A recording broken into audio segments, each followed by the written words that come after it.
CGI's the best to do it. My squad stay fluid. When it comes to breaking barriers, we blow it straight through it. Greatness, we prove it. Never will we lose it. I'm building up an empire. Switches, not Lucius. Hands up high if you're down for the team. When it comes to getting cream, we get it by any means. Grew up with a plan and a dream. From serving fixes to fiends to music and movie screens. And now the money is clean. Sitting at the top of that stop. Can't get right, still got the game locked. With the mic, I'm clutch like Steph with the rock. Keep shooting someone like got 3 zeros on the clock. I'm out. Put your hands up till your arms start hurting. Put your hands up till your arms start hurting. Put your hands up till your arms start hurting. Put your hands up. Put your hands up till your.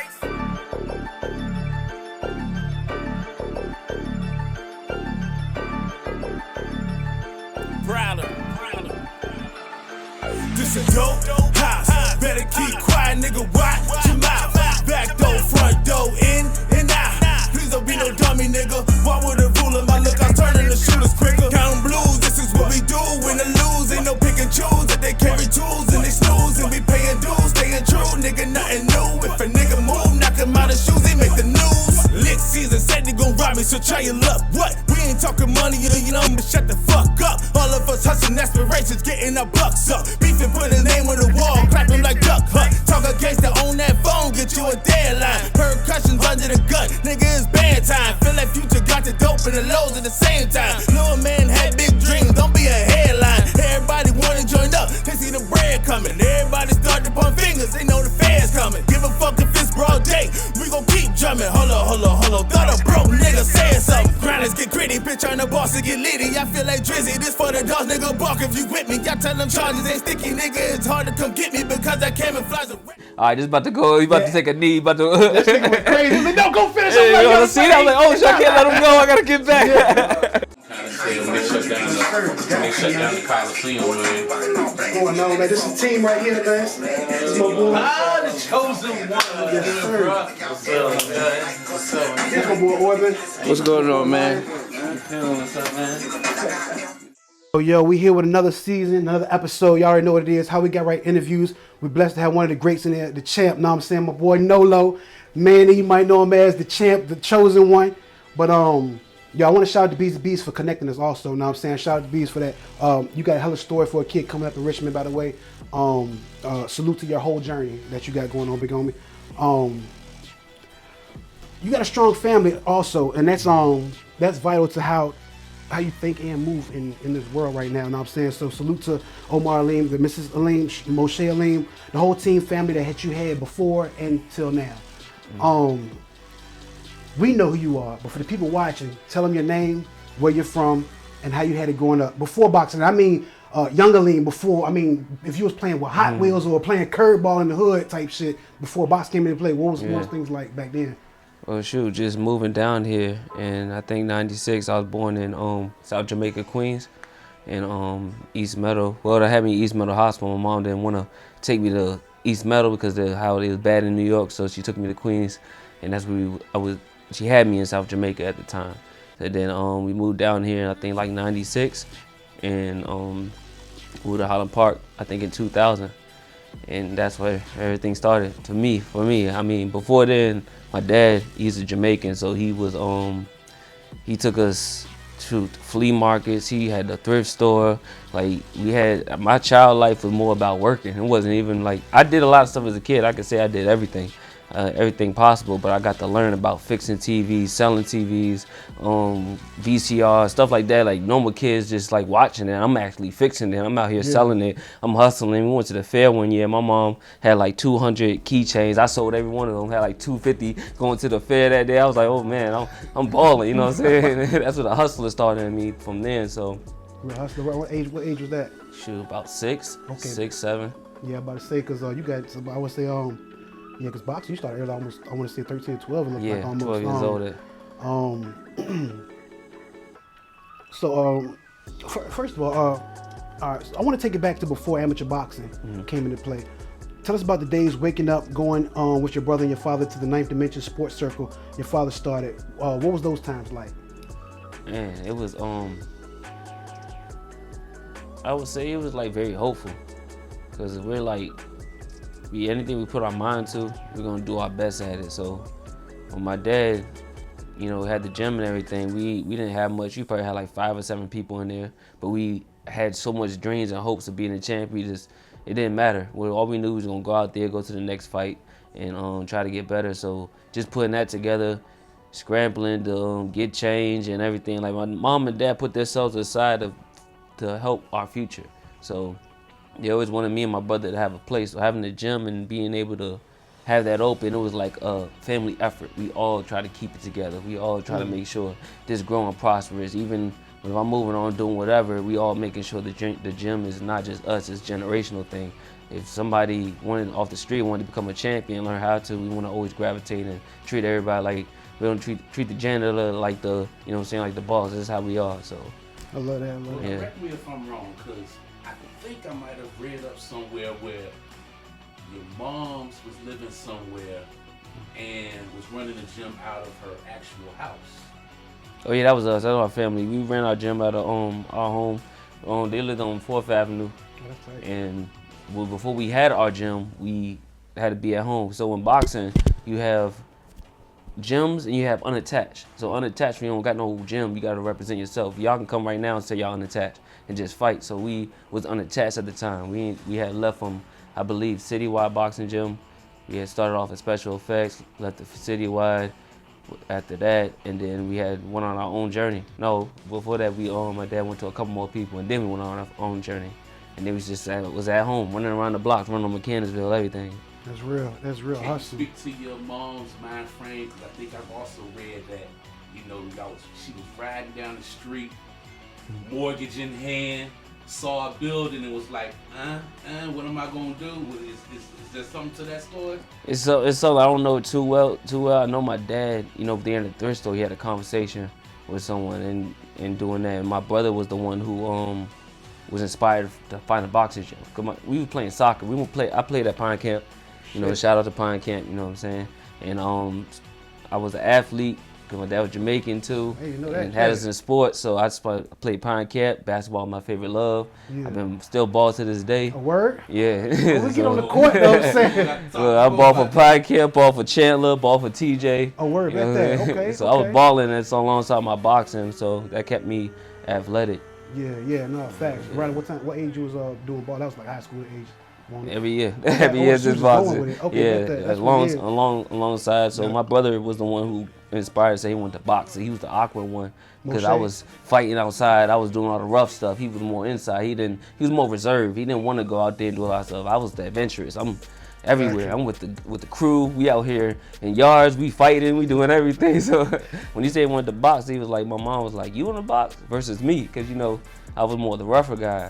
It's like, she's like, you gonna get hurt or whatever. But you know, it all changed out once she came down to see what he was doing. Cause my brother had, he basically was able to unlock his own talents. Cause he was different at the time. He was kind of, at the time, goofy. You know what I'm saying? Nerdy, goofy. It's cool now. Back then, it was like we get chastised for it, get picked on and everything. But at that time, man, he wasn't really as physical with other people. I was more, like I said, outside fighting and everything. Okay. So once he got into it, he got to be himself and be free and really shock everybody.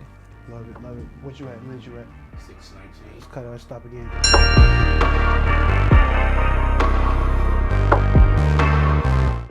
All right, we back.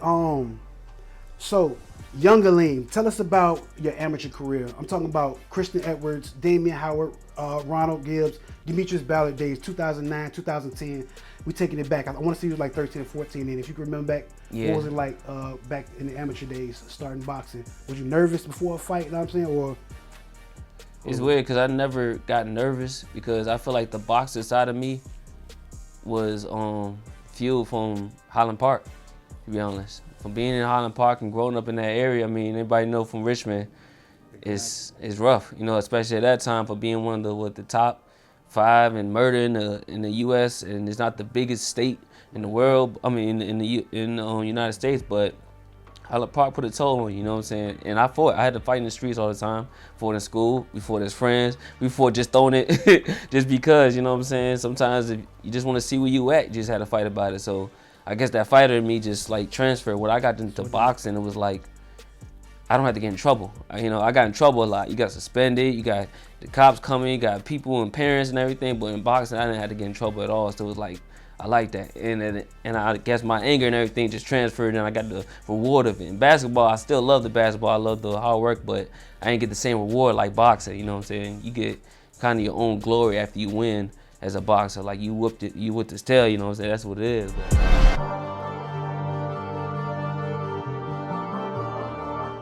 Basically, like regular bouts. So we always try to get tournaments and stuff. So as an amateur, I think going back to you asking me about the amateur, as an amateur, we had to rise in rank. So like going from basketball, I know from basketball you got levels. You got state levels, regionals, nationals. So the amateurs the same way. We had the state, regional, nationals, and then we try to get top of the nation. Then we try to get to Olympics and stuff like that. So we see the people we looked up to, like Joe Frazier was my favorite fighter coming up.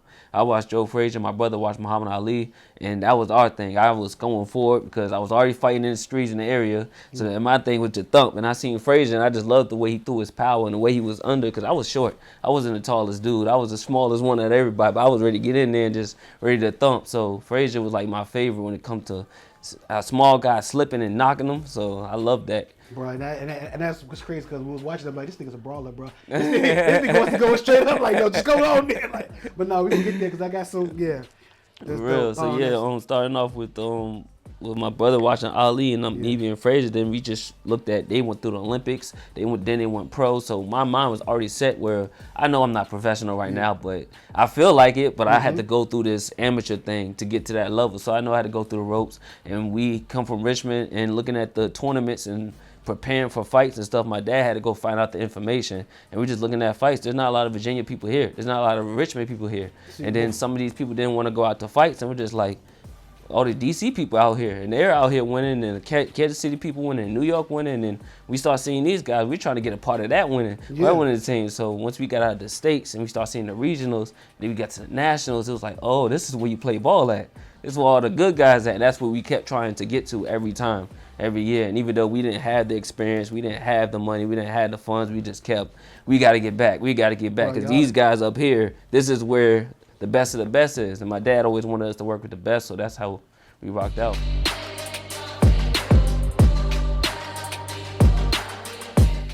I had a battle with my regional competitor, Demetrius Ballard, all the time, because he was like, I don't know how many nationals he won, but he used to clean people, have them sleeping. Damn. But me and him would go back and forth. I think we fought it 2 or 3 times, but because he was winning all the time, and me having to challenge him, and we met at the regionals, had a close fight. Yeah. And then his coach came to me, rest in peace to Boogaloo Roach, because at that time he was like, man, you a hell of a puncher, man. You hit my guy with the body shot, man. I thought you about to hurt him, this and that. I'm like, I'm trying to get him back. But yeah, he was winning everything, so it was a respect. So when I seen him, it was like next tournament, it was like, okay, we look forward to meeting up again. Then I think we met up again at the under-19 tournament. So in the USA boxing at that time, I think 2011, probably about 2011, and that's a year before the Olympics. They have the USA tournament where people under 19, where all the best in the amateurs have a tournament under 19 years old. So we was in it, and I lost in the bronze.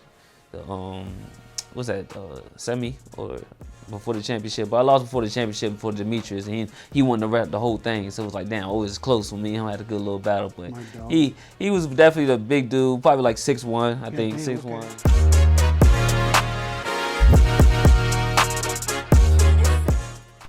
All right, I want to take it back to June 23rd, 2012, the Smith Gymnasium, Henderson Hall in Arlington, Virginia, your debut fight. He's making his pro debut right here tonight, representing 92nd Mention Gymnasium of Richmond,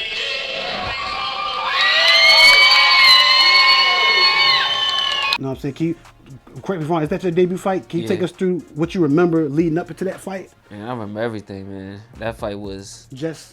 Noriega, right? Yeah, Jess Noriega, my debut. It was me entering my career to where I always wanted to be, was into the professional rank. So being excited to take that initiative and step forward to become a pro, because my brother, what had happened before that, diving from the amateurs, my brother had a Muhammad Ali style. So they really didn't, he got a lot of scrutiny for him fighting like that.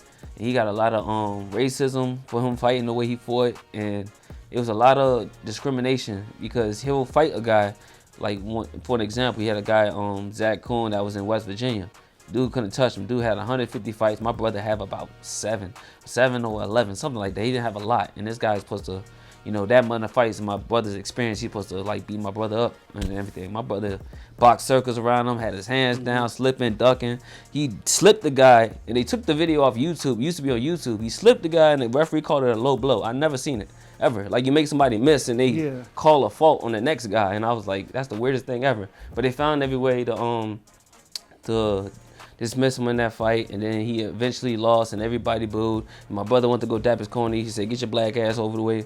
And he was like, "Oh, it's like that." So then, he, you know, over the years in these fights, he'll fight the way he fight. He'll get to these tournaments. He'll be the guy for the first day. People, it will have a, let's say, a tournament like the ringside or the national pal, be 3 rings. Everybody would lead a ring to watch my brother fight, and they would chant Ali, Ali. And it wasn't like he fought Ali. My brother didn't have rhythm. So his way of fighting was just being himself. It was like to me, it was like Forrest Gump. Yeah. Once he gets going, he's in his own rhythm. So they thinking like he's imitating. He's really just doing his thing, and he's just looking good at it. And he made the opponents either make him miss, make him look bad, and they didn't like that. And I don't know what they had. I don't know if they was betting or they had the other stuff, but they didn't. They'll come and say after a couple of days, my brother win like 22-8. And they'll win like 30-something to like 3. And then the next day they'll have a discussion, say, "Hey, this Ali kid, he moving, he not engaged in this and that." The next day he would not get no points to the 3rd round. For somebody who threw almost 20 punches in a round, it didn't make sense. It's like he throwing all these punches, he can't get a point. And they had like the computer system, and all judges had to hit the point at one time, and he got 0. It's the 3rd round, is unheard of. I always wonder how that goes down. How do they keep up with how you punch me? Many times you punch somebody, how do they count that? Yeah, it was new because usually they had the old traditional way and they was changing it for the new system. I guess within every 4 years they have a new system with the Olympics. Okay. So that Olympics, they wanted to try the point system where 3 judges hit.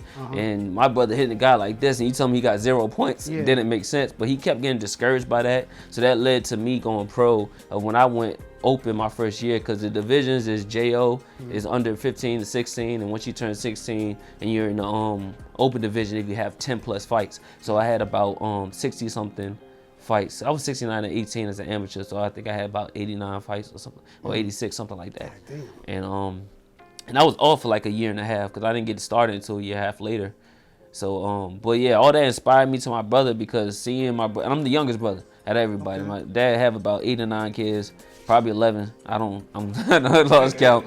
But I'm the youngest one. So seeing my brother being like, knowing him and then seeing that happen to him live is like infuriated me to see, like, man, I couldn't wait to hurt the next guy. Like, y'all doing him wrong. All he's trying to do is be himself. So that when you just say like that, I believe that too. When he swing, he look like he trying to hurt somebody. We gonna show y'all. Yeah, like for real. Like, he just trying to be himself, and they're talking about him. He's a clown and this. I'm like, it's like he just doing his thing. But that year, he used to get on my skin. So I seen him discouraged before 2012, and I only went open for 1 year. After I turned 16 or 17, I fought all my open fight, every tournament. I just turned pro, because I was like, I seen the way his energy was, and I said, I gotta leave forward, because I know I'm gonna spark his energy. That's how me and my brother are. You know what I'm saying? He led us into boxing. I fought and I made that, and I'm like, all right, I'm gonna spark this forward, because right now he ain't feeling it, and I'm not settled for that right now. So I'm like, yo, I'm gonna go for it, start the pro thing going.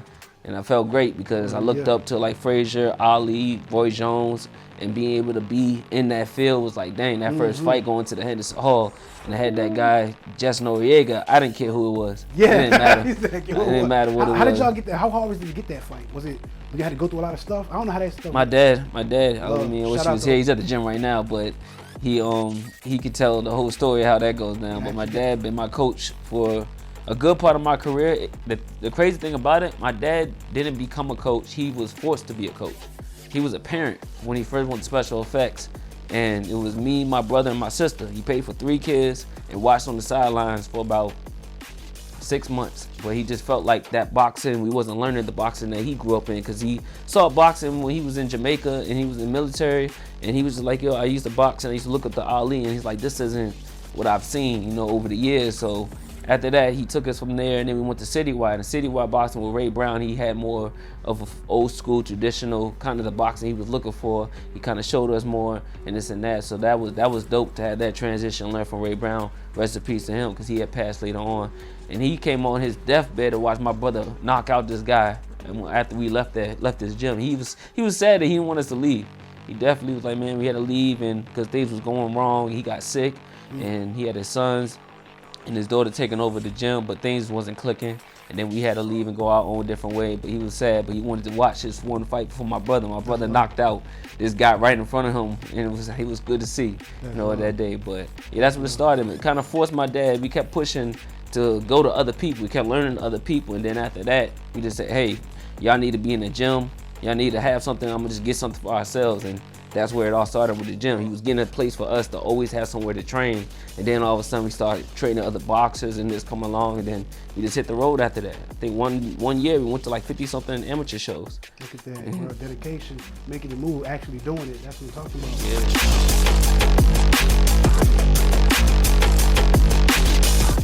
It was a lot that went on in my career that like, it's like just like the first time like kind of speaking on it, but there's a lot that went on from transitioning from like the amateur to pro. And after that first fight with my father, we had got with a manager of George Peterson, and that changed a lot of things from how my dad and how I used to train and how it was to a new pro system, because George Peterson had Paul Williams, and he was a 2-time world champion. And you know, that had came about from my dad having a conversation with a guy named Juice in DC. And I think he's the one who got my dad with the fight with the Jess Noriega for my first fight at the Henderson Hall or something like that. And they were trying to get a fight for the next fight. And he spoke to, they was having on the phone. I think they had an argument or something. So he had called them back, and after they chopped it up, and I think he told them about his sister and went to Howard University and said, don't say no more because my sister went to whatever. And they had some relateness or something with the school in Jamaica. And all of a sudden they was able to talk. He said, I'm gonna call you back. So he called George, and I guess he told him about us. And then that connection went to my father. And then after that, we had signed with George Peterson as being our manager. So he was the manager of taking Paul Williams and training him to be what he was. So for us, we feel like, all right, we are upgrading from where we was at. My dad has the gym, he had this going on, but we're trying to, you know, it's almost like going to the NBA. Now you're on a different team. Yeah. You got to go to this system. So I'm trying to be the best into that. So we feel like that's the route we're going to take. So he kind of managed our career from my second fight all the way until the Ellis fight. That was the last one. Okay. But yeah, but that transition wasn't, I'm just recovering from that now. Gotcha. That transition was a lot, because coming from my father and dealing with everything from, and we went through it all. We went through the belittleness. We went through, you know what I'm saying, not having like the money we need to have, not, you know, just everything that I used to do to me just doing just because it was a whole wash of like rinsing. Say it like you're LeBron and you come in there with your own skills. Now you're not playing like LeBron, you're playing like Tony Parker. So and this is stuff that people wouldn't even know behind the scenes. You know what I mean? This is stuff that it was affecting me. It was affecting me as a fighter, because if you look at the fights of me as an amateur, as a pro, it's things I was getting better in because of my growth. At the same time, I was deteriorating my skill because it was getting watered down. It wasn't the same skill things I was doing that got me there. It was changing, and I seen it was changing. I guess at the time of me being young, I had anger issues, and as a boxer, like I said, I fought a lot, so I didn't know how to really articulate that at the time. But it changed a lot of the ways I was like training, so I was getting things done just to get it done versus actually like, nah, this ain't it. And come from where you come from, we out of New York, come from Highland Park, 4th Avenue, nothing. Yeah, you gotta take what you can give. I feel like you were the champion. If I mess this up, I feel like I go back home, I messed up the whole opportunity. Versus me looking at it like, this doesn't work, I'm gonna go find somebody else. But I feel like that was like the golden ticket. You get the door in, I'm gonna do my best to do whatever. I'm away from my family and whatever. I'm gonna do my best. I'm gonna listen to my best, but at the same time, I feel like this isn't working. So I was fighting against myself all the time, even through fights and commands. And I watch fights where people love me, like against Cepeda. I'm like, I hate that fight because I was fighting so tense, and I don't fight like that. You look at my amateur fights, I don't fight tense, and I was just so tense trying to force stuff. And I'm like, that became a habit, and I seen I was slowly breaking down over fights. And it was Bro, like, y'all was going in. That was a war. Well, that was a war because y'all was going, but it looked like you was popping that boy head off. I'm sorry, I may say it like that, but it looked like you popped this boy head off. Because he was saying he was gonna knock you out as soon as he touched you. He says ring rust won't be a problem. Quote, when I land a punch, Aleem is going down. Shit, so I'm like, when I watched the fight, I was like, bro, you looked good to me. You know what I'm saying? He was in that thing. I feel like he was fighting more so with muscle and stuff, just throwing. Know what I'm saying? And that's not me. Yeah, I'm a powerhouse fighter. I didn't care for his technique of it. Know what I'm saying? I'm not trying to be biased or nothing. Know what I'm saying? Y'all slugged it out and nobody went down in that jank. That was crazy to me. Yeah, they did, because one of them either DDT'd one. Oh, yeah. It looked like you gave him the rock bottom. He tried to grab me, and I'm like, you going down with me, motherfucker? I see what he saying. I'm like, hold on. So, yeah, We come from the boofing time, so you try to boof me. Y'all was throwing them things. I like that fight. Yeah, that was a good step-up fight. It's funny because on the back end with the George Peterson thing with my father, I think he called my dad, because he used to call my dad about a lot of stuff, keep him around and everything. And then he started to separate, from the contact and stuff like that. It's like things was just throwing off the energy of me training and everything. That shit matters. Yeah, it definitely did. And he told him about the fight. He said, this guy said he gonna knock my son out. Whatever. My dad's like, shoot, my son gonna knock him out too. He got power. He's like, oh, don't say no more, Omar. He hung up, you know what I'm saying? And it's like, he felt like he had fear or something. I don't know. I ain't never had that fear against my opponents. I always felt like I don't care who it is. Look at the guy I'm fighting my next fight, 100% knockout. I come from fighting. So fighting is what it is. You know Yeah. what we're here to do now. Like,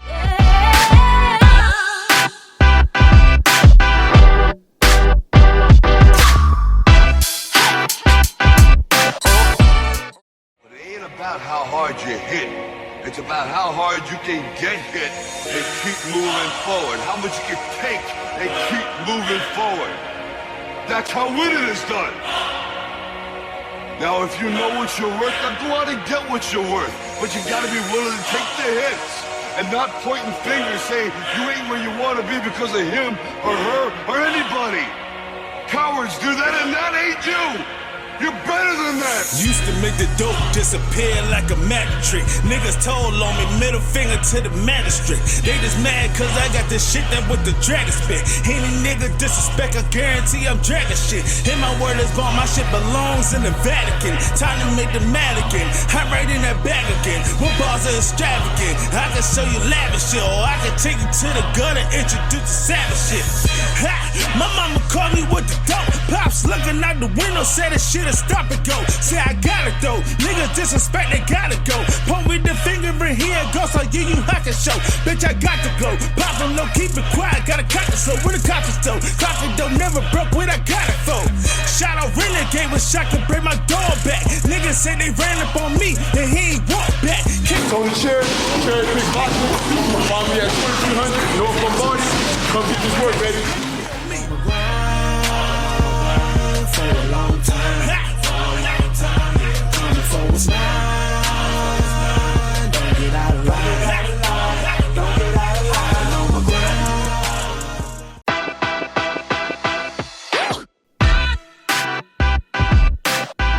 I heard a lot about that fight because I can say me being so tunnel vision on my career.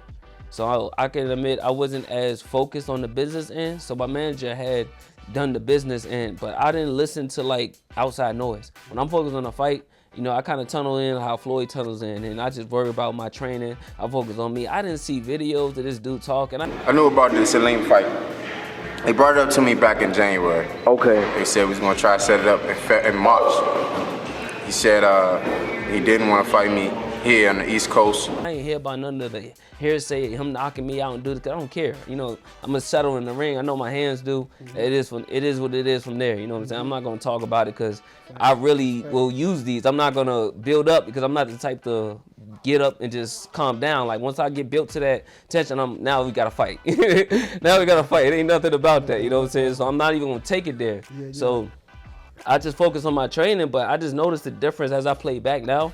That how my trainer was always pushing me a certain way and driving me like I had to overly work against this guy that I already knew how to beat. Yeah. Because I beat him twice already. Yeah, so it was like, but there's all this chatter going it really around. wasn't nothing that you could gain from it, Jay, honestly. It wasn't. At the end of the day. And I was already had the hot streak. He was knocking people out in this area though. He was like 17 wins, 15 knockouts, and you know, had a good record, and he was doing his thing. But I knew what I already stood with him because I knew his style. I knew how to fight him. So it wasn't like. I fought twice before already. Yeah. Everybody else didn't get scared of power. I'm not scared. You know, I feel like I got power myself. So and I proved it in the fight. But in that corner, he kept that trainer, he kept pushing me and saying, "Don't listen to the stuff outside." And I'm like, "What are you talking about? I'm not even paying attention." Like I watched the video the other day. It was 7, 8 years later. I'm like, "Yo, you talking about I'm not a threat? He not this?" I'm like, "I'm not a threat." What that be? I'm one of the biggest threats out here. I'm undefeated. I'm over here, knocked out the Russian dude, everything. I was Cepeda. Like I really was a threat. But I see why everything what it was, because they was doing all this behind the door talk and betting and all this. I'm like, I'm not into that. And then I see the fights why I was being trained, because the first 2 rounds I was boxing them clean. I come back to the corner. He's like, "Man, what you doing? Get up in there, push him." I'm like, I feel like I'm doing what I'm doing. That's when the fight got closer, when I started tussling with him and he tried to use that inside and grab me and hit them shots. But I felt like I already had his number. I knew how to fight him already. So once I did what I did, and then I hit him with a shot, he tried to grab me. I ducked and let him go and let him fall. Referees like slip. It is a majority draw. You know, they thought I had it. Then the unopposed people like on Twitter said they thought I won. And everybody, I even had to say our coach from the area saw me in the store one time like, "Man, you had that, man. The boy was scared." And I'm like, so what more can I do? What more can I do if I clearly won? And I got respect for him because I know where he come from and I know what he's trying to do. I seen him strive from these different weights, and me and him wasn't in the same weight. So when I got back to his weight and we got to fight, we did what we did. But I respect his hustle because he's trying to get it. He have his father in his corner like mine. I know who he is, but I didn't see all this behind the doors with my manager, him, and all this rivalry and, "Oh, you showing him love." And I'm like, you don't know where he came from. You know what I'm saying? Like, I knew him since I was like 13.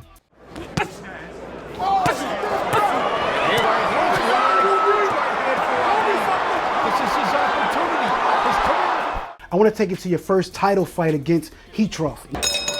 Well, fans from Barclays Center here in Brooklyn, New York, Mayweather Promotions, DeBella Entertainment, and Showtime present a title attraction sponsored by Corona Extra, La Cerveza Más Fina. And this bout is sanctioned by the WBC President Mauricio Suleiman. The supervisor in attendance is Jill Diamond. You know what I'm saying? What was going through your head when you got this first title fight?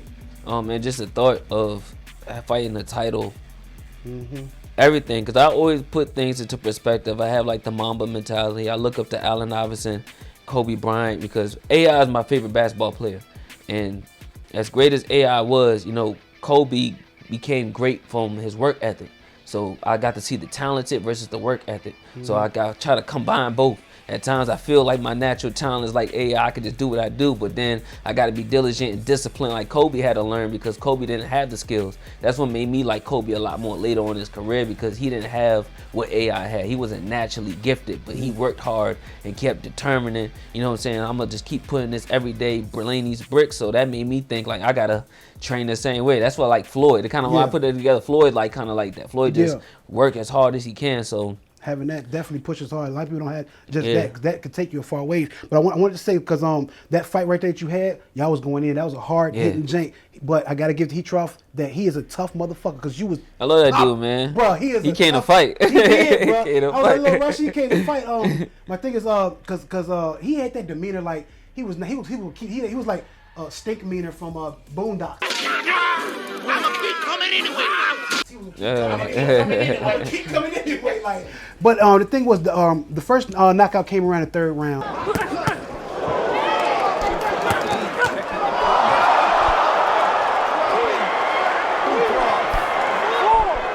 And he gets back up. Know what I'm saying? What was going through your mind right there? Was you already locked in? Like, yo, I know where you're at. Was your corner telling you something else to do now that you knocked him down? Which I felt like you was already locked in. Like, yeah, he's down. I know what to do now. But was the corner telling you something different, or was you already locked in? After the first I was locked in because I have like a great skill for like executing.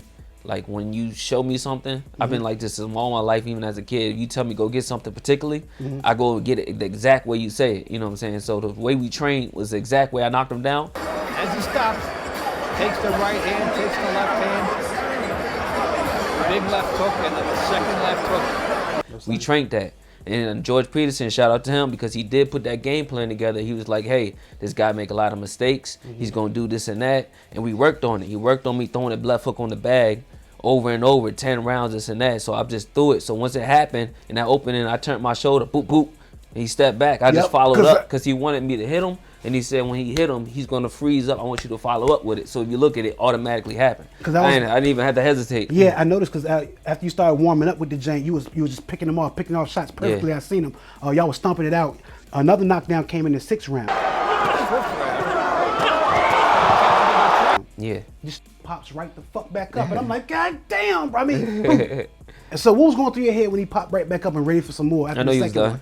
I'm looking at his body language. Once I see, because I'm a killer. I don't think a lot of fighters outside of Richmond know, but the people know from Ninth Dimension and being here, I'm a killer. So once I see where his body's off, I'm seeing where to already attack, and I'm like, oh yeah, he done. You're done after this. So he's tough. I can see in his eyes that he didn't expect to be knocked down. He didn't expect the power. He didn't expect the fighter in me. He kind of overlooked me a lot. So once I hit him in that first round and rocked him, I seen the difference because he backed up, and that was my sign. Oh, you backed up. You didn't like my power. As strong as you said you was, mine's bite. That's why I'm like, I don't care what people say how strong they are. I know who mine's at. Don't get me wrong. But he was catching them, Jimmy. When I was hitting him once, he backed up. I'm like, okay, I can get you backing up now. And then I caught him with the knockdown. Then come back again. Like, oh yeah, I see your body kind of off. I'm about to. That's why I just go into Super Saiyan mode. Yeah, I was about to say, because going into the end of the fight, you hit him with a body shot and then a left uppercut, sealing the deal for the fight.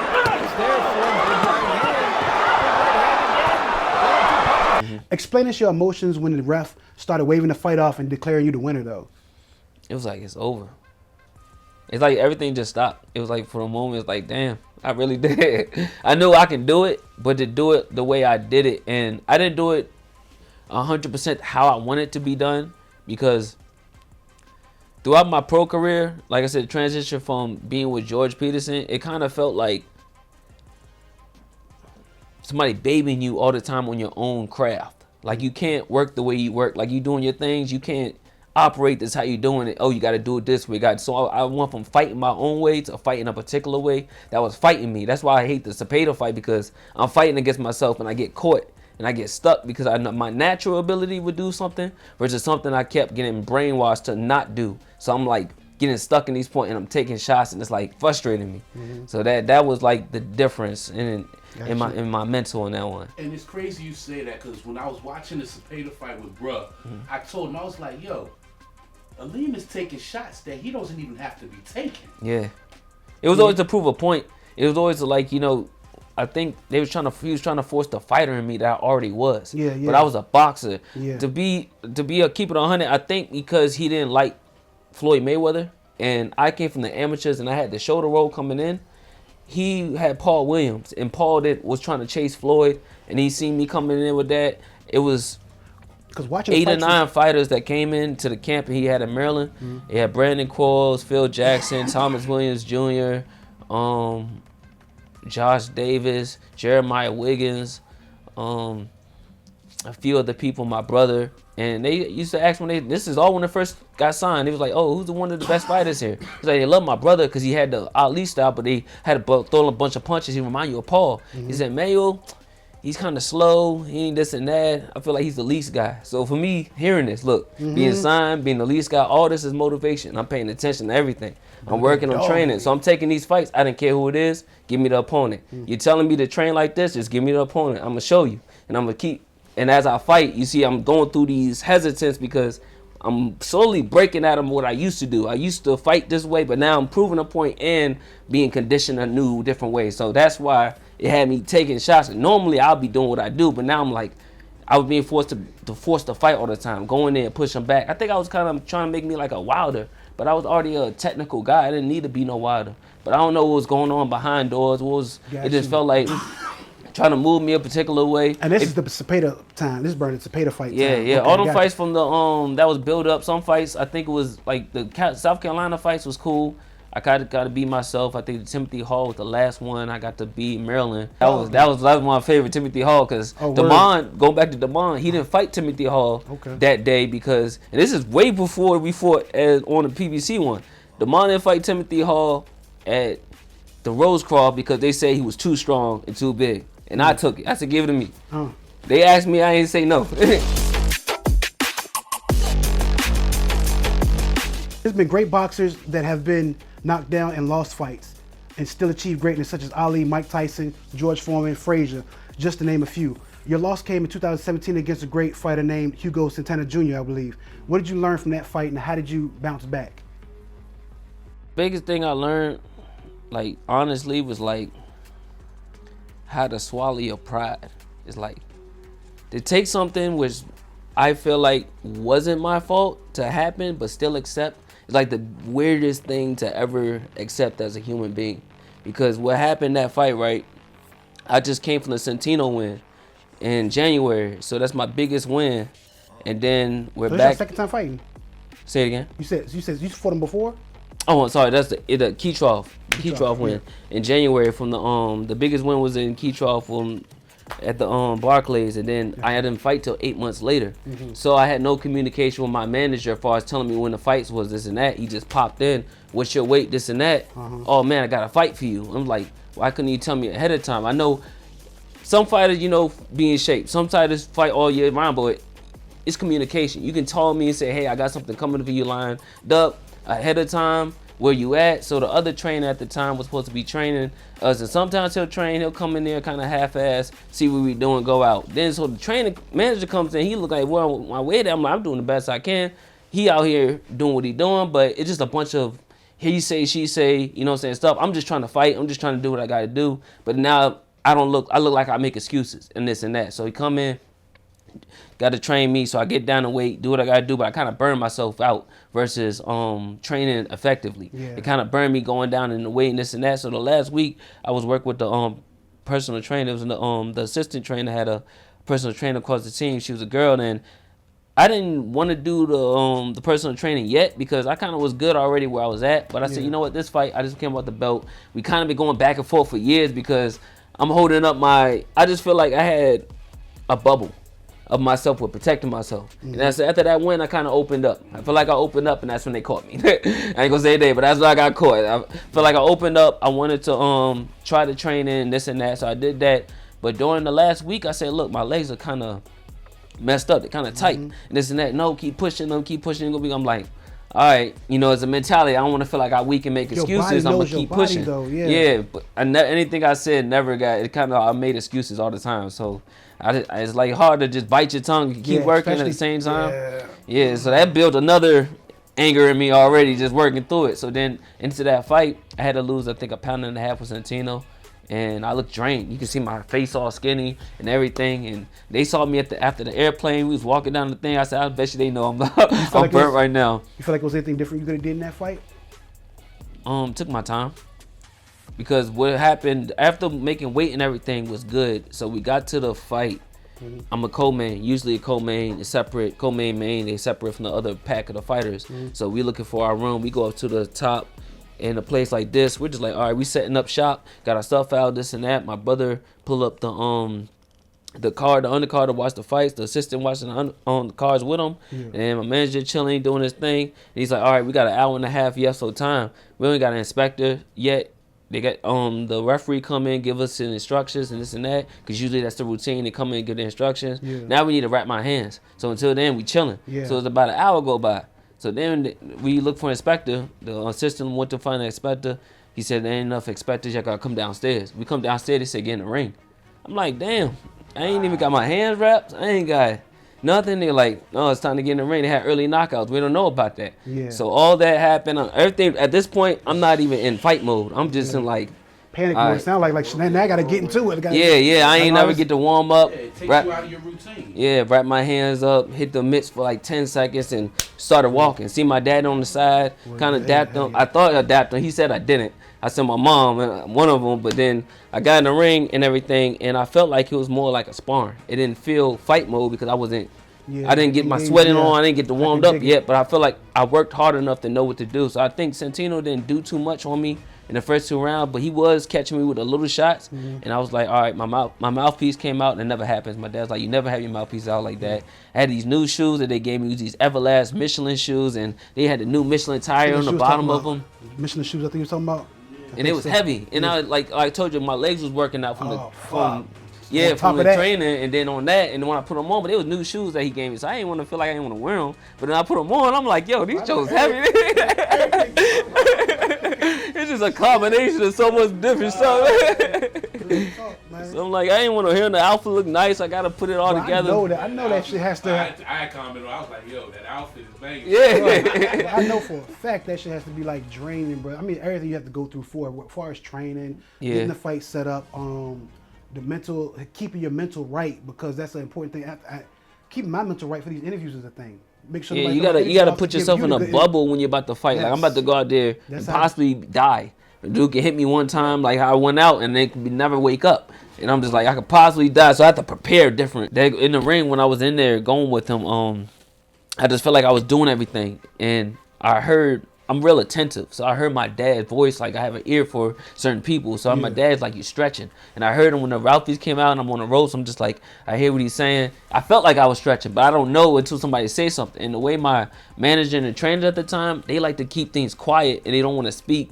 Because there's some reason they feel like the opponent's gonna hear, but it's everybody screaming out. I know who I'm listening to. It doesn't. I feel like it doesn't matter. But trying to say something that could help you and don't say nothing is just like letting it happen. I mean, I guess it depends on the fight, but our chemistry wasn't there. We never had the chemistry. His chemistry was just getting me mad to do what he needed to do, and it was backfiring, because after a while, when you're angry, you got all this stuff. I'm not gonna do what you want to do. The more you force it on me like that, and especially it wasn't working the way I felt like it was working anyway.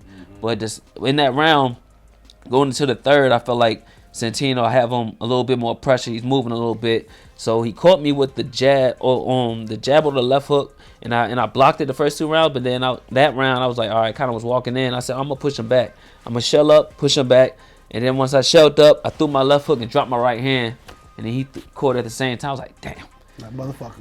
I wasn't even mad, but when I hit the ground, this is the first thing that happened to me. The first thing that happened to me, I wanted to fucking get up.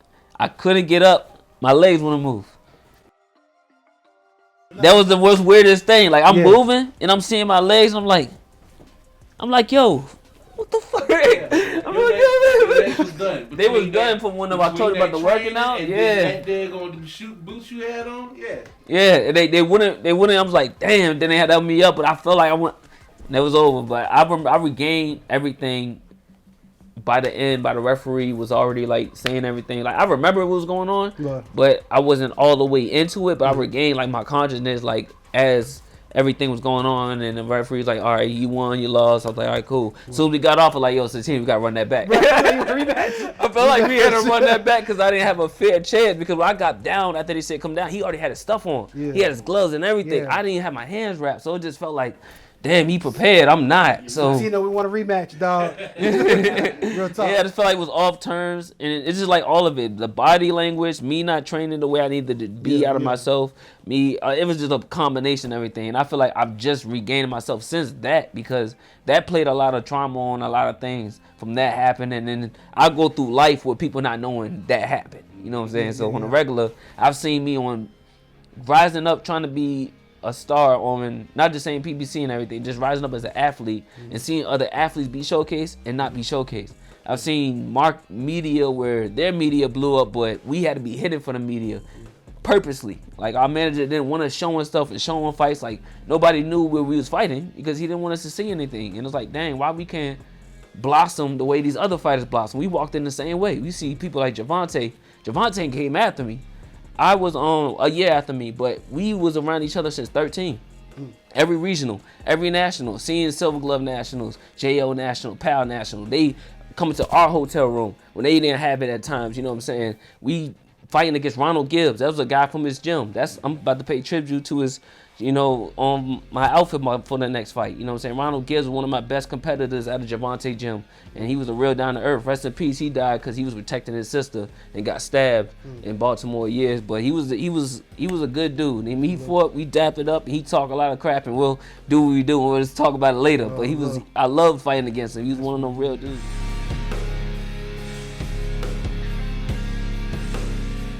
So we left off at you having to gain weight for the first time when you had to go against Juan the Angel. What's worse, having to gain weight or lose weight? Like, I mean, yeah, having to gain weight or lose weight. Which one's harder? Well, they both have the pros and cons. It just depends on you as a. For me right now, I'd rather lose. Word, okay. Because I already had enough muscle and stuff going up, but being lighter is better for me. Just me as an athlete. I backflip. I used to do a lot. Like I was athletic, to me being lighter, and then even in I'm better, I'm stronger, heavier. Yeah. But it's the pros and cons. You lose certain things. Yeah, about to say. Yeah, same with speed. Lighter, you get lighter, you lose power and this and that. But it just depends. Trying to find that right balance for yourself. That fight, do you feel like it affected you in any way, having to gain weight? No, it was perfect because that was my comeback fight. That was me coming back from the Santino fight to show that I wasn't damaged goods. That was me coming back to show all right, I'm gonna take my time. Because with the Santino fight, I felt like I was rushing, and I realized because I rushed and everything happened so fast, I got caught rushing. I had to pace myself. And the Angel fight was a paceful fight. Just let things play with it play and whatever. Because I think he didn't make weight, and that's why we won. Yeah, I think it was a pound away or something like that. Yeah, he didn't. He was a little bit over, so that was cool. We just needed the body. Needed to be in there and get that activity, so I was able to get them rounds in with him. Then I came back and fought Korb after, so that was a good back in the mix. Are you ready?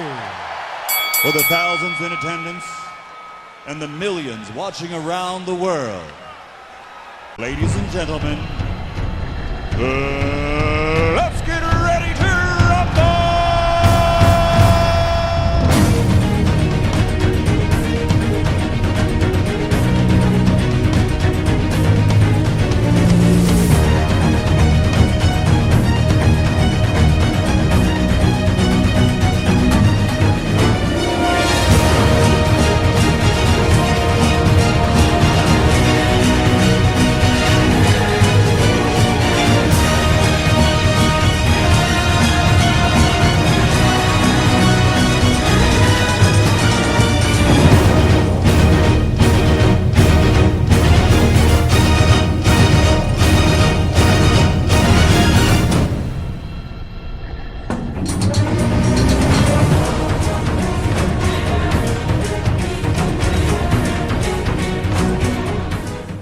Stuff on you, so and now it makes sense why it's not a lot of your older fights on them Jones.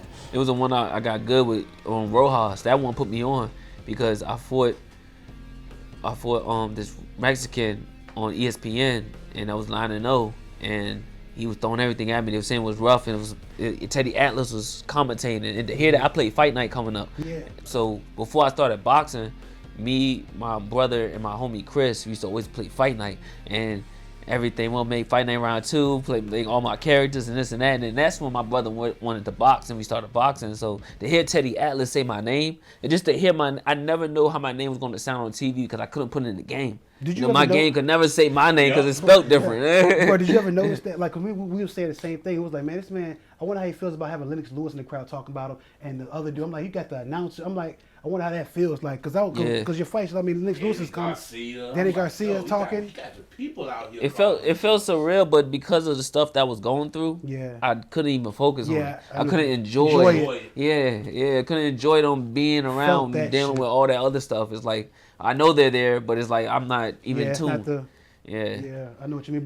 But now that you can sit down and bask in it, it's like, yo, damn, yo, I did. I was part of that. Like, he said my name. Like, how many minutes you want? 4. Oh, wow, let's go on. Following the Ronald Ellis, you make a big change in your corner by hiring Ronnie Shields as a trainer for the Vidal fight. Aleem suffered a majority decision loss to Ronald Ellis in his last bout. He said that he has reassessed and reshaped his career. He's made a big change in his corner, now working with world-class trainer Ronnie Shields. What brought about that change? Well, it's a lot that changed after that Ellis fight when I was in the corner, and that was the first time that I fought where I tried to lose weight for a fight and I didn't sweat. So that night was in training in the gym, and I had the sauna suit and everything. I tried to run the treadmill. I couldn't run at a certain speed. I took the stuff off. It was dry. I ain't never been dry. I've always been able to. Yeah. But that's because I ain't had nothing in my system. I ain't really drink too much and eat too much in the last few days. So I wasn't going to lose any more weight. So I was like, they can take whatever. I'm not dying. Yeah, I know that's so right. They took 5,000 for the person. So that's cool. I ain't going to die with no 5,000. No, I definitely dig that shit. In the first 2 rounds, I feel like I gave. Y'all was throwing in that gym, man. When I say literally, y'all was going head to head relentlessly, bro. Like, what was your strategy going into that fight against a power puncher of this caliber? Because he was supposed to have been a big power puncher that came off of being hit by a car. Also, I heard, but I didn't see the power that they was talking about because you was looking like you was using the ring good. Yeah. You was but y'all both of y'all was throwing haymakers. I mean, but at the end of the day, what was your plan going into that? That's fight? why I try to get out of my system. I'm not a haymaker guy. I've never been in the past, but I became a haymaker, and that's what threw me off as a fighter. Okay. Becoming a haymaker and it burnt me out a lot. And in that fight, I think after losing all that weight in the first 2 rounds, I didn't have much after that. I kind of was on reserve in the rest of the fight. And that's why one of the judges gave it a 95-95. I was like, shoot, thank you, because I don't know how this fight going, but I know I was nice in the first 2, and the rest I was just winging it off of whatever. I think I did see that. Like, you could tell where the power was getting a little more tired and stuff. Yeah. But his was also going down because you was knocking him in the body. Yeah, he wasn't. I'm not gonna say no. Ronald's cool. I like him and his people because they try to give me a shot and stuff at the bar after we went to juniors and everything. Vidal now? No, Ellis. Ellis, yeah. Wow. Went down to juniors in New York. We walked the scene and they wanted to get a shot. It's cool, but I give him that. I'm like, you know what? It is what it is. I ain't even mad at it. Love. You know what I'm saying? I feel like he wasn't I'm not gonna say a threat. He didn't have anything that I was feared. It was more so the energy I had into my corner. Once he came in like that 3rd or 4th round, he had no energy. I'm like, I never want to feel like this as a fighter. Because he walked up there as if he didn't want to be there. Which one you talking about right now? George Peterson. Okay, got you. He walked up there as if he didn't want to be there, like, do something. And I'm like, you talking to me like that?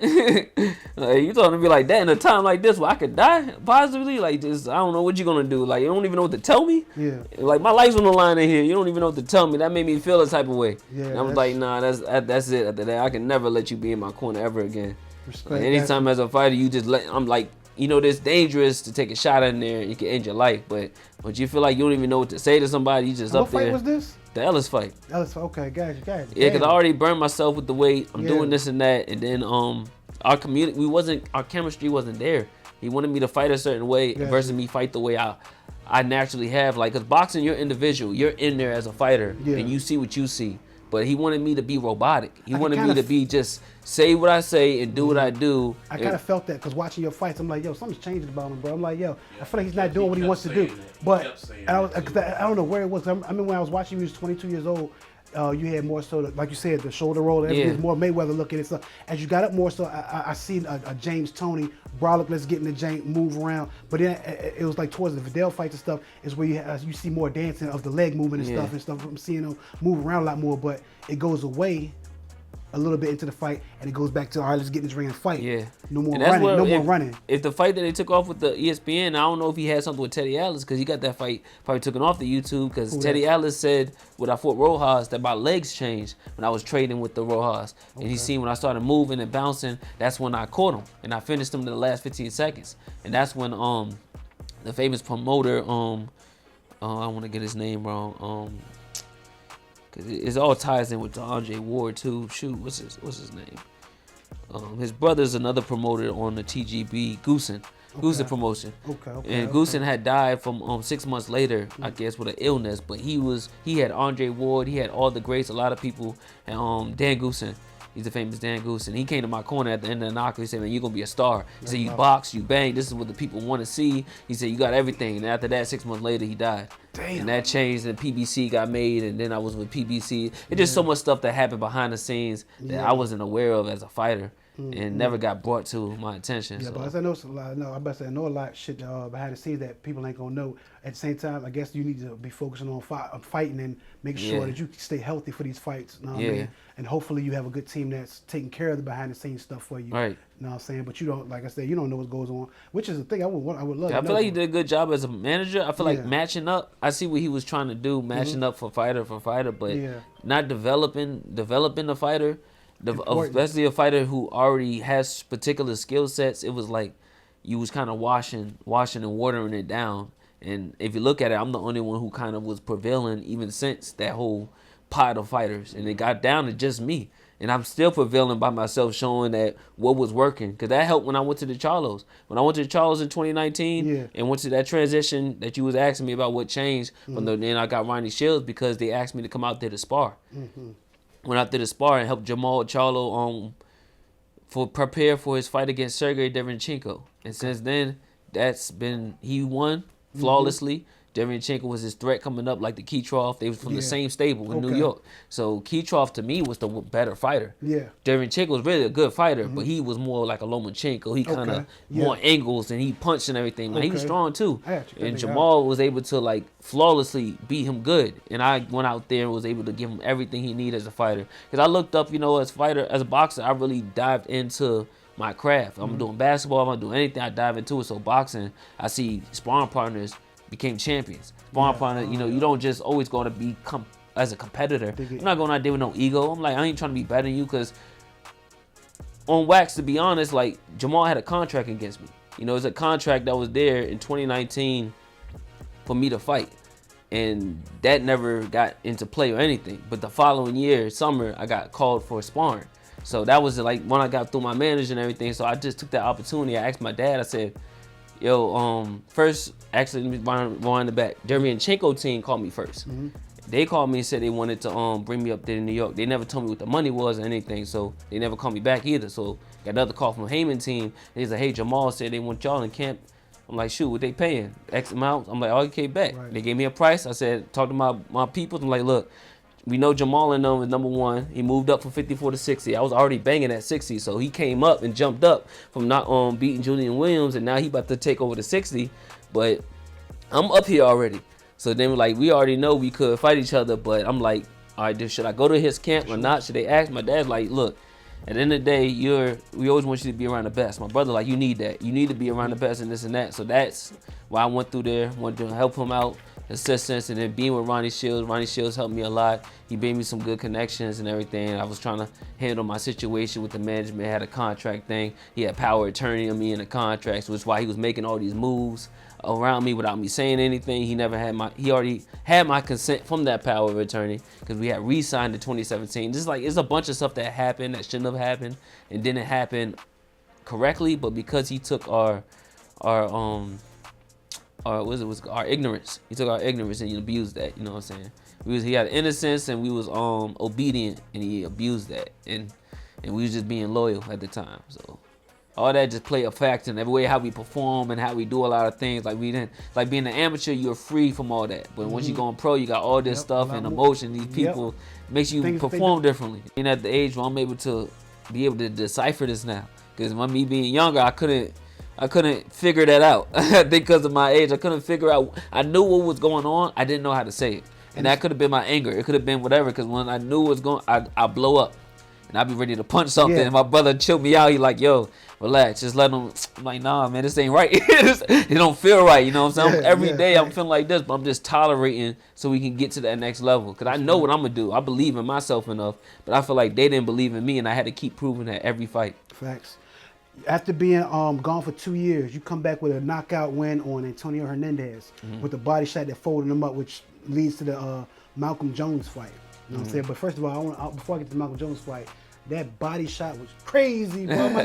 My boy went and rolled up in the corner on that jank, bro. Like, that was a jank. I'm sorry, man. I know we probably shouldn't be laughing. I'm sorry, and I'm not.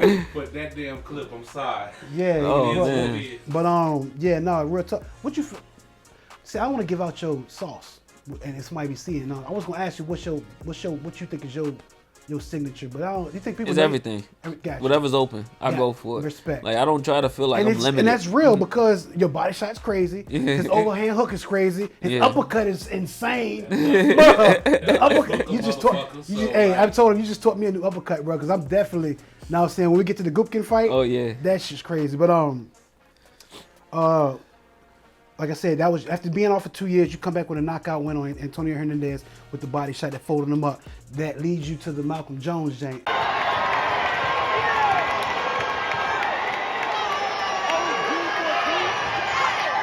The question I want to ask about that: this fight was y'all fighting for 2 belts at this time? Yeah. So this one fight had 2 belts up. Yeah. It's a thing within. It's quiet as kept like within the 2-3 years in that gap of window. I had a lot of things that had went on in that gap because in 2019, I left my manager and then I went to the camp in Charlo. So this is me leaving everybody here and going alone to the world champion camp. And I was able to hold my own and be able to bring Bart back and help him assist. So I'm like 4-1. I think 5-1 in the championship corner. And you was like 182 at this time. I want to say this is the biggest you was ever. Yeah, see, that's another thing. I'm gonna lead into that. Okay. I'm gonna lead into that. But being in the Charlo's camp, that was like eye opener because if he didn't know, which he does know between me and him as a fighter, I don't know if his team know, but he knows that me versus him was supposed to happen at one point. I was 17-0. He was 54 champ, moving up to 60. So when I got invited to his camp, for me, it was like Rocky and Apollo Creed. When the bell went ding, I feel like we made it. I got to share the ring with the world champion. They don't know how that feel. You know what I'm saying? From 4th Avenue, from where I came from, to not getting, I went through so much stuff trying to get to a status in my life. Like, as far as a career, you got to beat this guy. You got to beat this guy. You got to get to this level. You got to get to the USAs. You got to be top 4 to be this. I'm going against the champion of the world. And I'm sharing the ring, and I'm holding my own. This guy knocks everybody out. I'm able to hold my own and be going tit for tat, and it's like, yes, sir. And I did everything I knew from when I started boxing. I didn't use the stuff that I was trained from over the years of my training, because I was with my trainer for a gap. It was like my dad got my first pro fight, and then I was with my trainer for about 8 years. Yeah. So them 8 years of conditioning was still in me a little bit, but I still knew what I knew from before then, fundamentals. And the fundamentals is what he didn't like. He felt like he can just train me one way and make me win, versus he wanted to wash everything everything we did about amateur. He used to say this every day, he'd pick us up, man, this amateur stuff, I don't want to hear about this. And I'm like, dog, this is what made us. Why would I not talk about what made us? All the moves I did, so you telling me I just got to erase that and just throw this one punch? So that's why it make me freeze up in fights. I was like, yo, now all my tools is kind of... Yeah, because it's like, no, I know the dude. What you mean I can't? Yeah. As soon as I'm ready to do it, it's like I get screamed on. So it became a trauma with that. You know what I'm saying? So being able to go to the Charlo camp and be free of myself and actually work the way I work and be used and actually see the success in him as a fighter too, because I was never there trying to compete and be like, all right, me versus you. It's me assisting you and you getting your goal, because that's the whole point. It's business. At the end of the day, you need a quality enough fighter to push you, to help you get what you need to beat this guy. And that happened. I did it back to back. They brought me back again. They brought me back again. And in the boxing realm, you can look at it like, some people can look at it like, okay, you just being used as a sparring partner to get beat up, versus me gaining everything I never had before, if they don't know that, because I didn't have none of this. I'm gaining everything. I'm with the champs. I'm learning everything I need to know. And that's in the 3-year gap. So in 2020, 2021, I'm with the Charlos. 2022, I'm with Earl Spence. 2023, I'm with Jamel Charlo. That's 3 world champions I was with the last 3-4 years. I come back from that. I get Hernandez. I sign this. Of course, I came out of the way. There's a lot of stuff that happened over that time. Almost lost my way. I went through depression. I went through so much stuff. Fighting the world. Just coming back Fighting from a whole bunch of stuff. So the Hernandez fight happened. I was just excited because now I got something. I got life that's going on, because my career was going up and down. But for me, not knowing the business side, I don't know what the hell's going on. Yeah. I'm just fighting. So I don't see how these TV people, they're looking at these fights like you're losing these opportunities. You get on the fight, you get a draw, you get these things. But I'm like, I'm not looking at y'all see how these fights are swaying. Like you see how the Damon fight didn't give me the knockdown. Yeah. You see how the other fights be close. And then the Vidal, when they say, I went like, what am I, you know what I'm saying? What do I have to do out here just to get a fair shake? But I had to be realistic and say, well, at the end of the day, whether I know or don't know, business-wise, they're looking at it like you didn't do on that part. So that's on me and the management side of why that didn't happen. So it's just bad that I didn't know these fights was at stake. I don't know what's going on. The Santino fight, I didn't know my belt was vacated before that fight. Like I had won this belt and he vacates it. He didn't tell me. And you know what? I was going to I say know something, that. but I didn't realize because I was like, hold on. They're fighting for both of these belts. When the hell did he lose that one?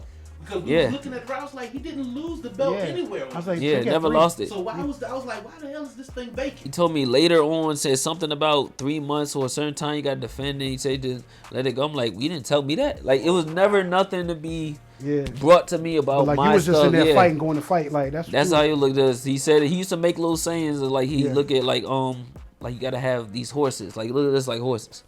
And which horse to be in a race. Yeah, So they pull that shit in WWE. Like, if you champion, you can't defend that belt in 30 days, they stripping you of that shit. Oh, gotcha. Okay, I didn't know that shit. I didn't know it went like that with the boxing shit. Well, not everybody, but he's an old school guy who run that way. So Gotcha.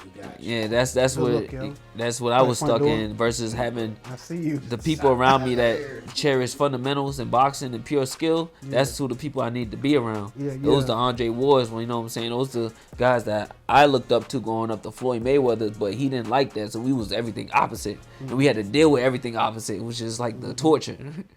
Thank you. The fights that we've seen, they've all been entertaining. Why wouldn't they want to have you, even if you are on the undercard?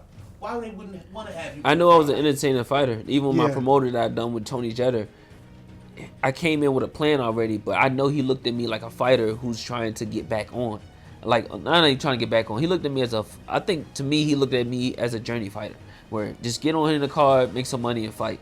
Yeah. That's not how I stirred this around. I wouldn't be fighting against the guy Juan Montiel on this fight if I didn't do what I was supposed to do on the business end. Yeah. Because he didn't look at me like that. I had to direct everything.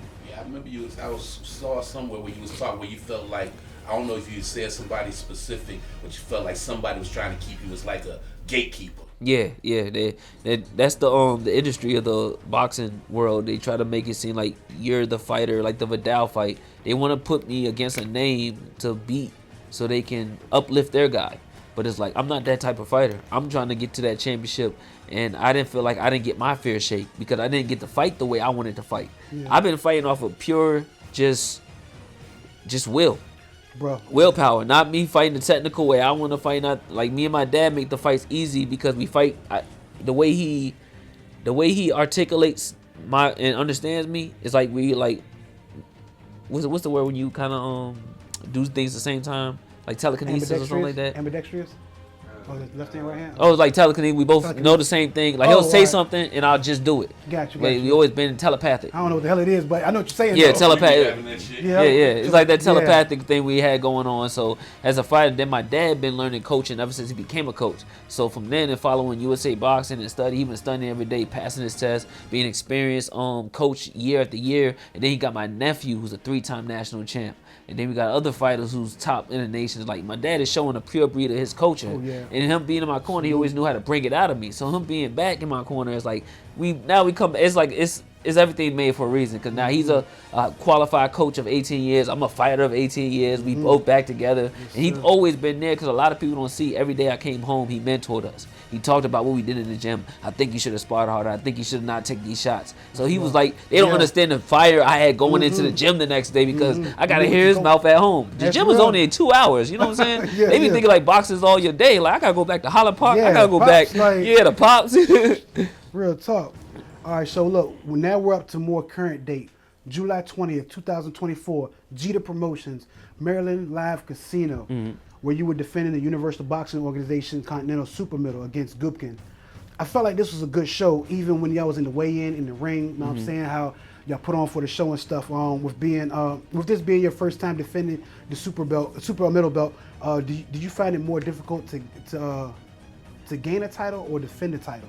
Actually, yeah, definitely to go get it, because to go get it, you have to maneuver. You have to maneuver and make sure you're taking the right fights, and then make sure this is everything you getting everything that you basically want for that fight. Because when you defend, you kind of know what you have.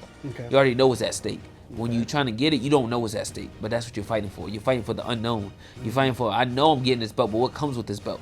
What comes with after that? What power comes with it? What do you know what to do with this? What energy comes with it? What the fan base going to be? Like, you don't know what the value of the belt is until you achieve it. But after you achieve it, you kind of know, like, all right, I know how this goes a little bit. So, bro, you knocked his mouthpiece out like 3 times. Man, it was like 4. Bro, and they switched the mouthpiece in the corner. Bro, and they look at me, I pointed, I said, look, he switched. I never seen a corner drop a mouthpiece and don't pick the one that you drop on the floor and pick another one. And they said like he had more energy or something later on. I'm like, and he did feel a little sturdy because I was rocking him a little early on. He was definitely rocking. Bro, I love that fight. That was a great one. Y'all was definitely in that, Jay. You look good on that one. And quiet as kept, I came through with a plan. Was that the one where he knocked him and he turned around? Oh yeah, it was. Boy, you about made me mad. Yeah. You knocked him and he did look like he was going down. Yeah. But you turned around like you just knew that nigga was going down. My body, the way I felt it, the way he hit, it just felt like his knees. I seen his knees buckle, so I seen it about to fall. So I was already, all right, this about to go. He about to take a knee. About to. This nigga went crazy. He was like, no, go finish him. I seen it. I was like, oh shit, I can't let him go. I gotta get back.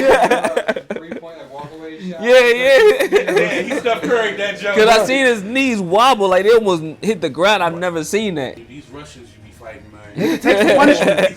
They love putting them against me. But you know it's crazy, like but y'all be fighting like the Latinos and the Mexicans fight out there, bitch. Y'all don't be out there, bitch. I mean, of course, granted, everybody needs to, I guess, find your fighter for the first round or two, try and play around a little bit and all, see what they got. But y'all be battling like first round. I'm about to hit you with something you gonna feel. Like boom, boom, let's get it. Throw something, but throw something right back. You get hit with something, you hitting it right back. You know what I'm saying? That's what I did. Like a lot of fighters will get hit with something and fall back. You get hit with something and come back with another one. I've been like that since I've been little. My dad used to always pinch me and do stuff as a kid. I used to always want to rock. I swear, I've been like that since before boxing. That's why I fought a lot. And I just feel like the contradiction of my trainer thinking I wasn't already what I already was. It was like, yo, I'm being taught stuff that I know how to do already, and it was so confusing to be like brainwashed that way. Like I know how to do it there, I know how to fight already. I had learned how to box. I already knew how to fight, and I was being taught how to fight again. So it was contradicting. You mind if I show you the Rojas fight? No, definitely, hell yeah. I should knock out on because it's on my Instagram. Hold up, shit. Let me come. I'm about to call up. I'm on the show now. Hold up, let me see. Like. We only got like one more question, or 2 more questions anyway, I think. You know what I'm saying? I got a lot of stuff. I said this AT, and then my brother, he's a whole nother. He coming back too. I already know it. Oh no, that's a guy. I'm gonna be hitting you up throughout the week too. If I was thinking like pictures of the family, if you need to put through the jet. Yes, I can count on myself. Yes, I can be special when I need to. Send that to my Instagram. My message when you get a chance. What's yours? Quick QUIK. Okay, yeah. Oh,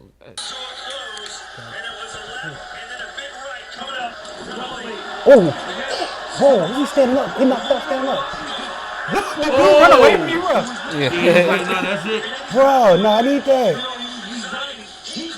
Bro, what was this fight? Yeah, this fight. Bro, that's crazy, man. Like, it's so much shit of yours, bro. Like, you're gonna have to start uploading these joints to your Yeah, bro.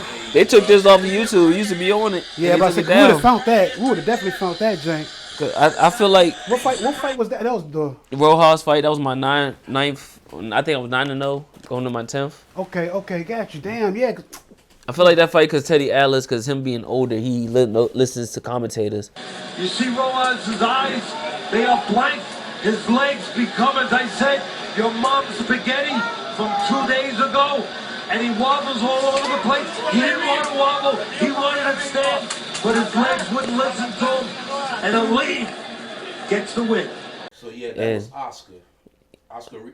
Riojas. Yeah. No, not Oscar Riojas. That was Juan. Oh, that was Juan. Juan Carlos Riojas. Sanchez. Got you. No, Sanchez was after him. Yeah. Yo, they don't say it's Juan Carlos. Rojas, he was like after Cameron Allen, I think. Like it is after Cameron. Cool. See, I got a little bit of memory. I'll be the opponent I was going for. Yeah, coming up, like I wasn't like crazy good. I was decent, but I was a wrestler, you know. And going back to like you're having a coach that won't, or like having somebody in your side that won't say nothing. Yeah. It's fucking crazy to me because that's why you train and they watch you train so they get to know what you do and how you do it. and then they give you the outside perspective of what you can't see while you're in it. Yeah. You know? And so they're supposed to be giving you the angle, or Good the, counsel. or the turn. Like, and if they're not doing that, it's like, why the fuck are you even here? You know Yeah, what I'm saying? Like, yeah. you just shouldn't even be. You could just go watch it on TV. Yeah, right. But yeah, that's crazy. And then another thing I was curious about as a boxer, like I say, I was a wrestler. I'm not a fighter, nothing like that. I always, like, I'm one of those de-escalator type motherfuckers. Like, I'm down, you know, to do shit, but Yeah. I'm more laid back, reserved, and like I said, I was a wrestler, like football player, that type of stuff. But in a fight, I've always been curious, like, now I know it's probably awesome, like when you just knock somebody out. That's a good feeling. Like, you just rock somebody. But like in a boxing match, just from start to beginning, like, what would be your favorite just part of a boxing match? Like when you're like when you got the best feeling. Like, is there like just a part of where like you just feel, or like you see it in their face, like an opponent? I feel like it's the walkout.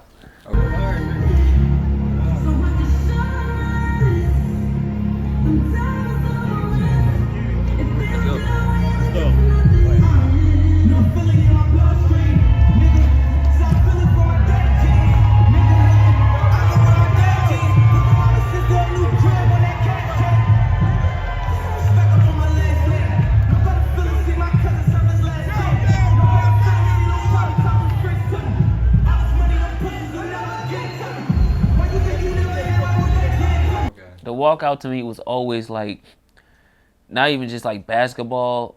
It's like before the game, when you that hallway walkout, that long walk before you go out as a team and unit. It's like the best feeling. It's like the quiet before the storm. Yeah. Everybody marching, everybody's ready. Your music come on. It's like your moment.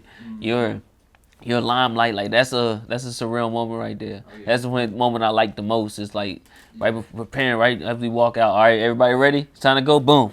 Yeah, like let's go do this, y'all. Like I love that. That was like playing football and shit when we all would walk. Yeah. Fucking smoke go or some shit. Right. Cause I'm a team player. Like I said, I done a lot of sports, so I've always had like that same. Like I still carry on like my basketball ways through boxing. You know what I'm saying? Like the way I train, I feel like it's like other sports. Boxing doesn't have the same, which Andre Ward do with the fundamentals.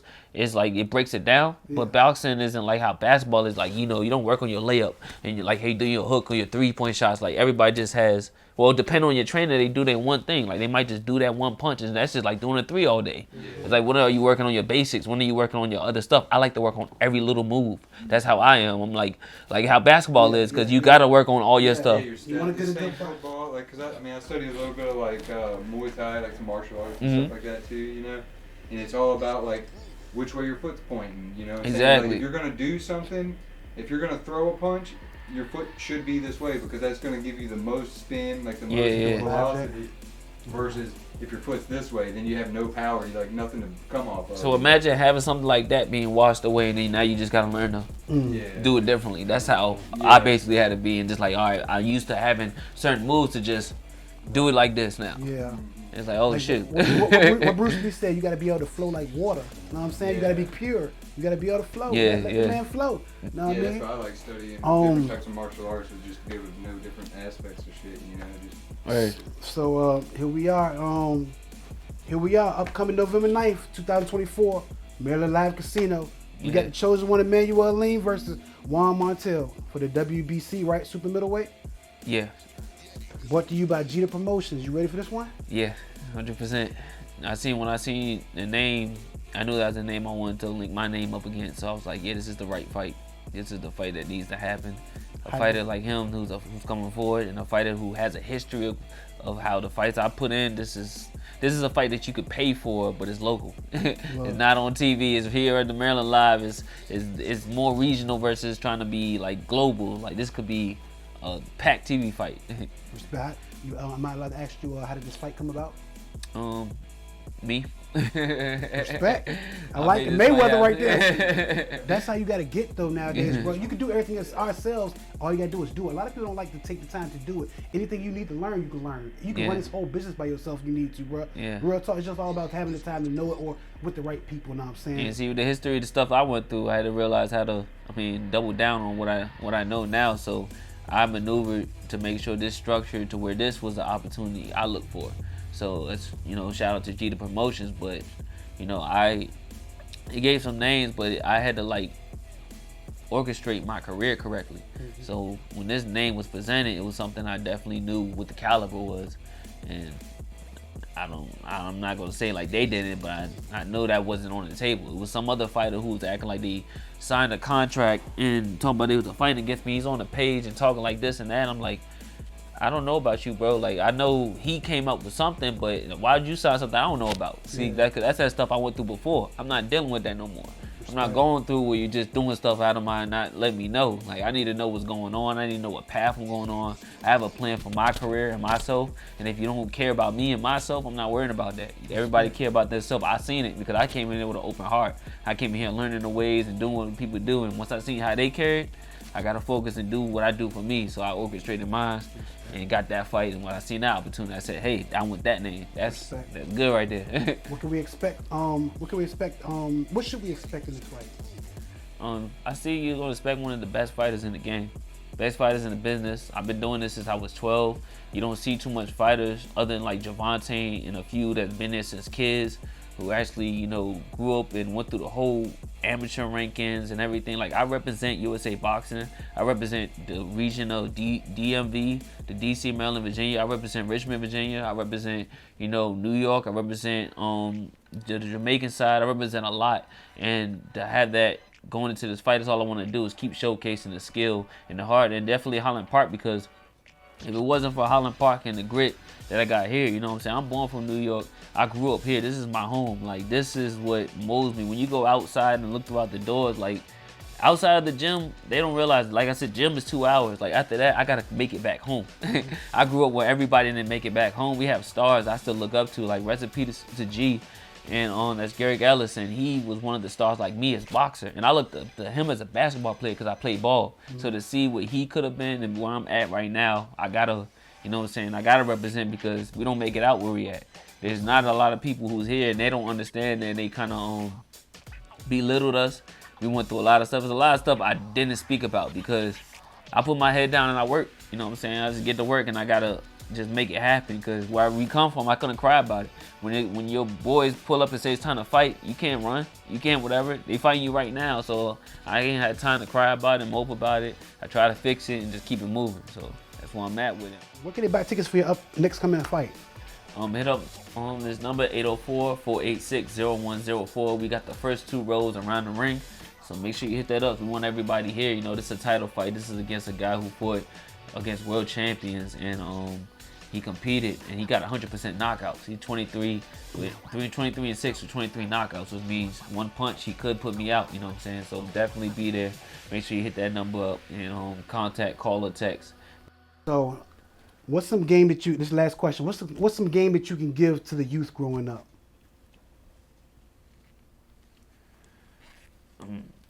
I say focus on your happiness. Focus on your happiness on what you're doing, because I've realized, like, you're not always going to be happy. But to do something unhappy for a very long time, it spills into trauma and spills into other stuff. And you don't want that to happen, especially at a young age. Focus on something that you like, that's really happy, and make sure you're in control of it. You control your happiness. You control what you feel like you're great in. And I would say never let nobody take that away from you, because if you see the route that I've gotten, is because I've allowed that. I've allowed people to take control of a lot of things. So once you get back your control of your life and get things, be happy about it. You know what I'm saying? Be as happy as you can and just enjoy that, you know what I'm saying? You can go through these phases, because I know how it is, how hard it is to try to achieve it. So, you know what I'm saying? Don't let nobody take your happiness from you, and don't let nobody take your respect or your dignity as a person. If you want merch from me, iathechosen1.com. Also, shout out to Billionaire. That's my boy. His stuff, his clothing. Gotta rock that. My homie, Don't Stop, Keep Going. It's my boy Drill stuff.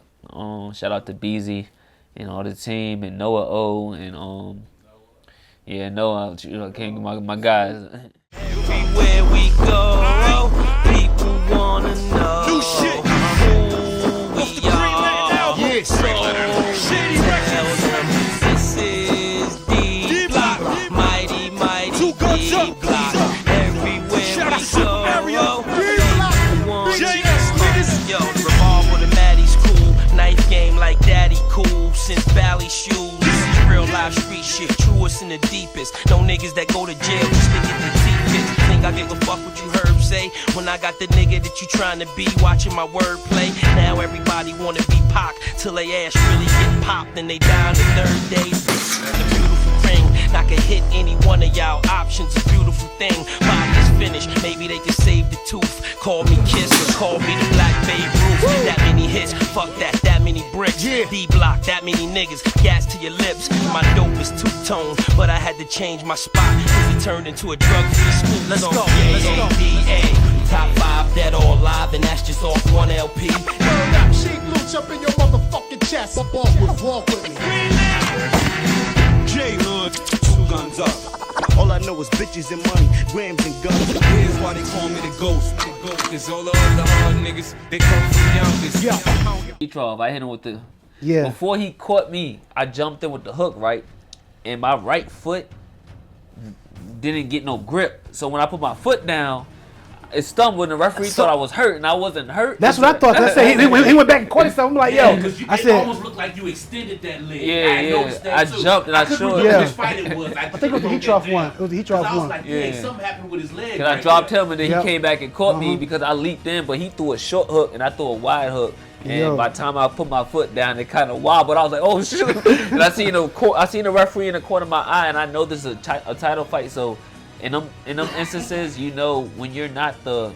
So in boxing, it's like A and B side. Yeah. The A side is the winning side, which they already think that you're gonna win. Okay. So you have a competitor with the B side. So more than likely they saying you're gonna lose, but you still fight to upset the winner. So this guy, I'm looking at the referee. I'm thinking the referee gonna jump in because I'm the B side. So they see me hurt, they gonna definitely jump in quick enough. So I just hurt him, but he got up and now he's pushing me in the corner. So I'm like, throw something. I'm just like, throw something. Put it in his face. I see him get close to the bell ring. I'm like, oh shit. That's that guy right there. I remember that one.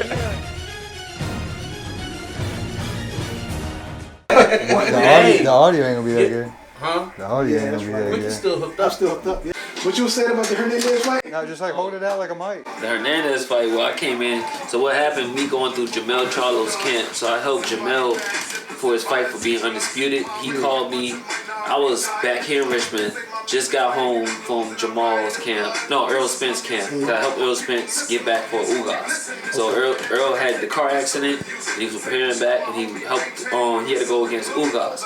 So they called me to come out and help. So I did. I assisted him and everything. He did a great job. Broke the guy over the bone and everything. And after that fight, I came home for like a week. Jamel called me, and he was like, "Yo, I know you just helped out Earl, my boy, you know what I'm saying? You can help me out." I was like, I just got home, bro. I was like, I've been gone for about almost 2 months. I wanted to come back chill with my family. This and that. He's like, no, bro, but this is a big fight. It's undisputed, man. Just help me for a couple weeks, man. I don't got no sparring partners. Ronnie took the sparring partner. I'm like, I said, let me talk to my girl first. Talked to my girl for a little bit. Told her this and that. I said, all right, give me about till Friday. Flew out there, helped him out with that, and then he went and he became undisputed champion. And that was a good moment because that helped. I saw LL Cool J. I saw Chris Brown that day. You know what I'm saying? He beat Castano there. And it was just dope being on the PJ for the first time. Just everything that, you know, the highest level in boxing, I was a part of. To say history, the first 4-belt fighter to win, I was able to assist with that. And then he called me back for the Tim Tszyu fight. And the Tim Tszyu fight, I'm the reason why that fight didn't happen because he fractured his hand punching me, sparring. Because his first day of sparring, he hit me with an overhand left, and his whole hand went numb after that. So he came out, and then he had all this was like swollen. He went to the doctor and he said he had a hairline fracture. I was like, damn, that fucked that fight up. So then that come back, he fight Canelo. But in between these fights, I couldn't get in the condition I was trying to get because I was so tunnel vision. I'm trying to get away from the contract situation and trying to get myself back on the slate. I had the contract thing already played from filing bankruptcy or whatever to get out of the contract with that. And then now I'm redoing my career. I'm with Ronnie Shields. I'm with Jamal because they assisted me. So now I got that fight with the Vidal out the way. They didn't give me that win. Now they're still helping me with the training. I'm still trying to get my career going. I'm trying to figure out what path to get back online. Nobody's really giving me a direction on fight, so we didn't want to fight until Tony thing happened. But now I'm not as inspired as I was. You know, everything's kind of like fading away. I'm still trying to regain myself, still trying to train, still trying to assist, but I put myself on pause for so long, I was starting to fall away. And then the depression and everything was starting to avalanche on me, so it was all that going on. So then when I got that sign with Tony and came back, it was a choice to either go back home, train for 2 weeks, or go to Vegas and watch him fight Canelo. So you know which one I chose. I feel like you only live once. At the end of the day, I'm gonna try my best to get down and get to that fight, but this is Canelo Alvarez. When I got into the gym and I look up, I'm like, I'm training against him. Like, Charlo is fighting him. And I looked at his thing every day, like, I'm here watching this guy prepare for this guy. And I'm like, I'll come from 4th Avenue, you know what I'm saying? From Highland Park, this is where we come from. I'm here watching, prepare for the guy who fought Mayweather, the best in the world right now. Like, it was, you can't get that experience like that's really natural. And you know, you ain't pay for that, you know what I'm saying? It's like, work hard to be around that. I soaked that up every day, and I just stared at it every day. So seeing that, like, I didn't care about where I was physically. I just cared about getting this out the way, because I feel like it was so much going on in my brain that I had to focus on one. But my thing was, all right, I got to get through this before I get back home. But everything kept being put on pause because my career was put on pause, my life was put on pause. I had to figure this out, but I was helping them out and assisting that. But I feel like I did it all out the heart, and it is what it is. I don't really take nothing from it. I don't look at it like. But he is letting you know that's why he was at 182. Yeah. I came back having, I ain't care. I was like, it is what it is. I tried to make it, and it was supposed to be 68, but I think we tried to get 75, and I couldn't make the 75 because when I came back, I had 2 weeks and I was burning myself out. I was burning too quickly, too short, and I didn't want to hurt myself. So once it is what it is, I just like, I'm walking on, whatever we call it.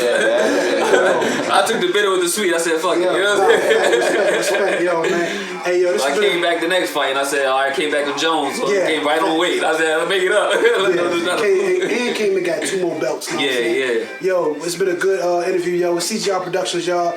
We with Immanuwel Aleem, the chosen one, y'all. It's been a great interview. Thank y'all for tuning in. We see y'all soon, man.